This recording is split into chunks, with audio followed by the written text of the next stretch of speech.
Hey guys, মহারাষ্ট্রের গুগুর ডাক শোনো। মনে হয় যেন রাগ হয়ে ডাকছে। ঘুঘু পাখির উপরে আছে বসে, তাই ঘুঘু পাখির ডাক ভিডিও করে রাখছি। এরা কলকাতার মতো না, এছাড়া মনে হয় যেন রাগ হয়ে ডাকে।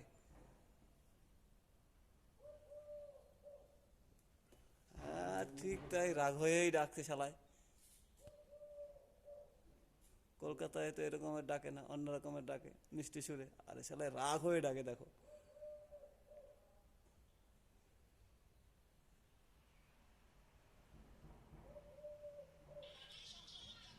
আর এখানেই আমরা কাজ করি।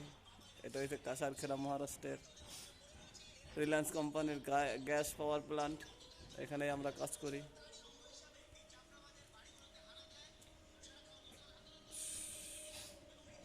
ঘুঘু পাখির ডাক শুনতে পাচ্ছ তোমরা? এটা বিশাল এক কোম্পানি, কয়েকশো কোটি টাকার প্রজেক্ট, তাই এখানেই আমরা কাজ করি। আমার এক দাদা আর একটা দাদু। এটা ঘুঘু পাখির ডাক এখনো হচ্ছে। শালা রাগ হয়ে ডাকছে। শুনতে পাচ্ছ তোমরা ঘুঘু পাখির ডাক?